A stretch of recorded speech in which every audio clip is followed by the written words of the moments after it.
Simon. When Omar Barada went to speak to you, you said in Portugal that your first reaction was to say, can we do this in the summer? And it was, no, you've got to go now.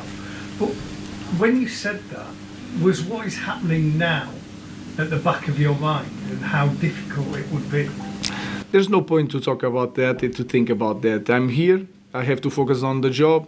It's part of football to have these difficult moments. I already knew it that is going to be tough. Of course, you expect to win more games, to have players with more confidence to sell the idea and to work and to improve a lot of things. In this moment, is really hard. Like I said, we have to survive, to have time, and then to improve the team. Chris.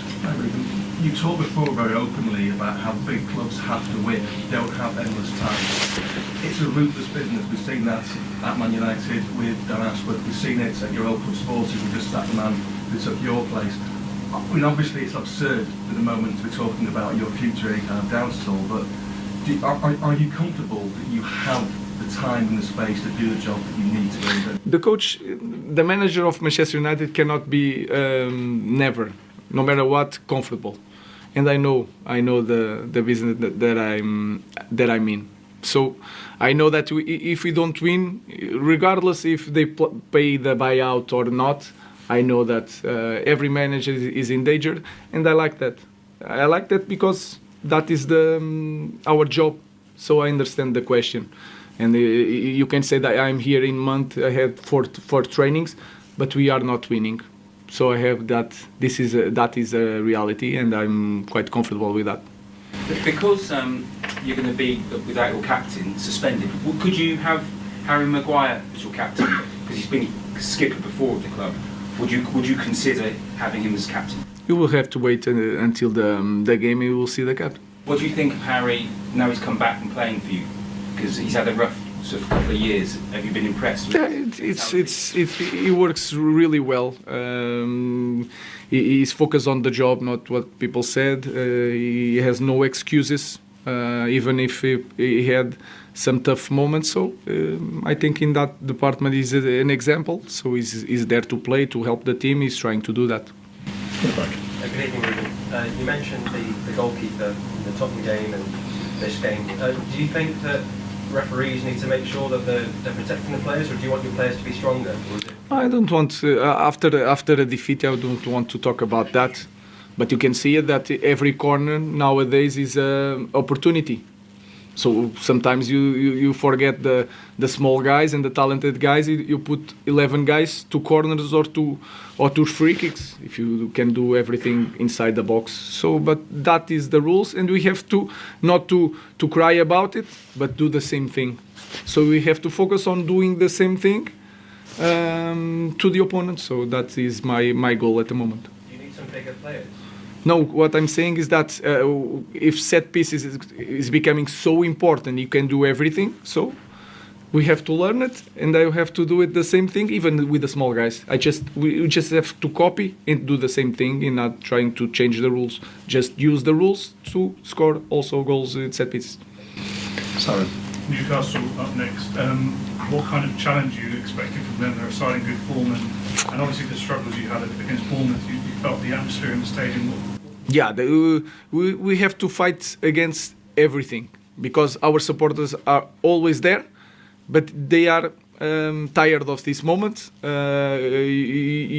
We have to expect that any play from Newcastle near our box is going to put the stadium nervous, and our players have to cope with that.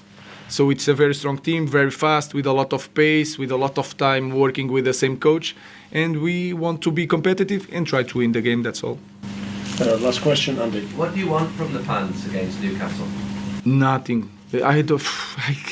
I'm not even there to ask anything to our fans. They gave us everything. The full stadium, always supporting, clapping after lost. So I just want to give something to the fans, not asking something to the fans. For me, it's confidence. That's the edge. Confidence transforms players individually, transforms teams, and I think it's taken us a couple of wins to get that back. And then when you have it, you've got to protect it and keep it at all costs. And that, for me, will come down to now our focus not getting swayed, directed anywhere else other than the next game. We've got a potential couple of pitfalls in the way, January transfer window, Carabao Cup semi-finals. It's just got to be very short focus onto the next match now. We talked about big results on Boxing Day. There was one for Wolves as they beat Manchester United. It's tough out there, Manu. Well, actually, Newcastle are firing, you know. And when I look at Manchester United, I don't see positive things, you know, coming from the pitch, coming from the players, behavior, from the commitment as well of some players. They don't have the confidence. And if you listen to David Moyes, I believe in him, and I believe in the team right now because they play with such confidence and they score so many goals recently. So look at that. How can you concede a goal like this, you know, on a straight corner twice in a row with two different goalkeepers? Yeah. You have to see that on Sunday morning, on the average, you know, competition, you know. Yeah. So it's just not good enough for Manchester United. I mean, Bruno Fernandes having a tough time. But I think the second goal in this game almost sums Manchester United up because they lose possession of the ball. Garnacho here just doesn't even bother to get up, just lies on the floor.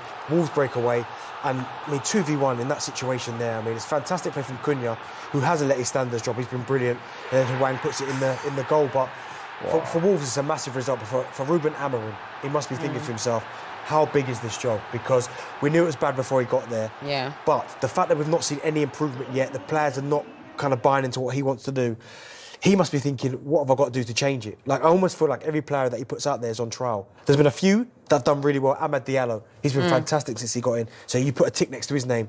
How many other players do you put a tick next to their name and go, do you know what? I can count on him. Probably none. Yeah, 4 defeats in the last 5 Premier League matches is as many as they lost in their previous 15. And I think the skip of the Premier League table, they are 8 points above the relegation zone. You see the fixtures coming soon? Yeah. Good luck.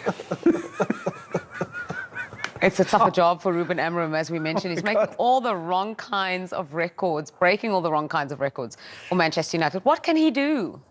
I have no idea, honestly. And for me, I've been saying that for months and years. I think there is too many average players, you know, wearing the Manchester United shirt. And they splash so much money on normal players. They don't have the character on top of it and the personality to wear that shirt. The Manchester United is such a great and huge club, and it's becoming anonymous. This is for me it's a pity, you know, to watch them game after the game because I don't recognize them. You know, I used to play against top players, you know, that were fighting for the best price, you know, the best position, with anger, you know, with a style of playing, with personality and character. And I don't recognize this club for years now. Do you know what, though? He has to stick to his principles, Ruben Amorim. He can't waver a little bit now. He has to just go. I know he wants to play this 3-4-3, and it doesn't look like it's working, but he's coming to do a job at Manchester United. He has to stick with it now, regardless if results get worse. And then eventually, if he sticks with it, it will get better when he gets the players in that know that system. But right now, he can't waver a little bit, because if he does, all opposition fans, even some of the players will go, see, he's just like Erik ten Hag potentially. So regardless of results, he has to stick to his principles and stick to his philosophy. And now for Manchester United, I was trying to think, who is David Moyes? What are you talking about, David Moyes?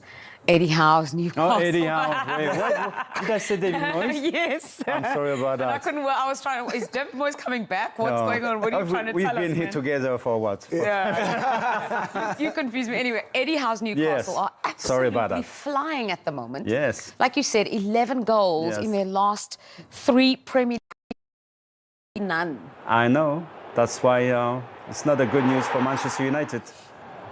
They are enjoying what they're doing, actually, you know, the Newcastle players.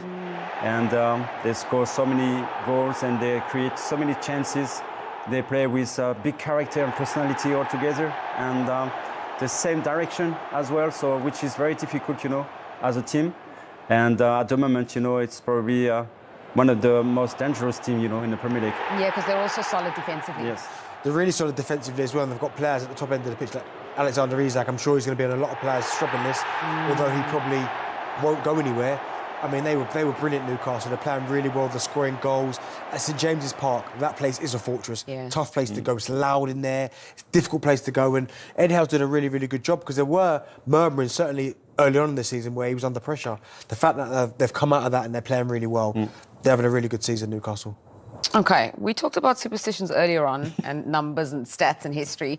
How much do you read into this as a player? Newcastle don't have a great record at Old Trafford. They've won only 1 of 39, and that was in 2013. And they haven't won their final game of the year for 7 years.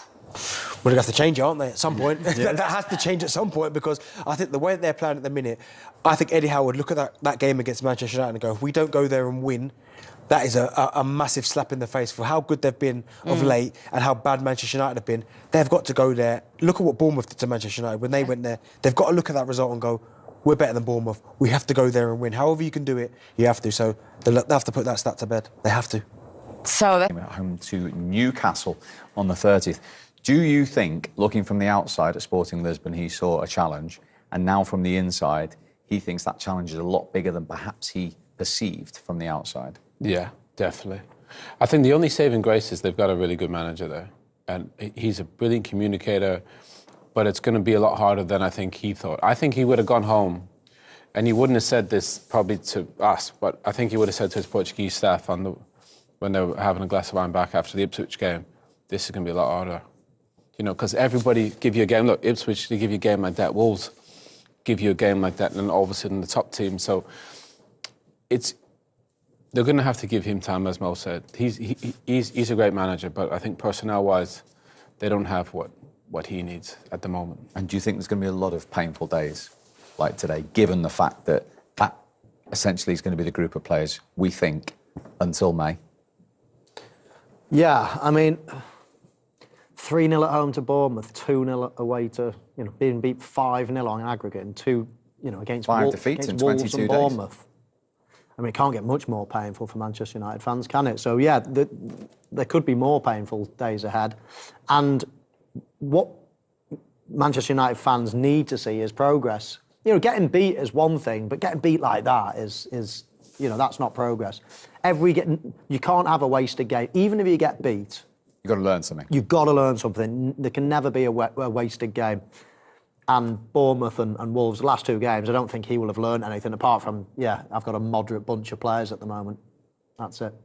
OK, much more reaction to come. Welcome back, Ruben Amorims. Problems mounting as he finds out things on the job.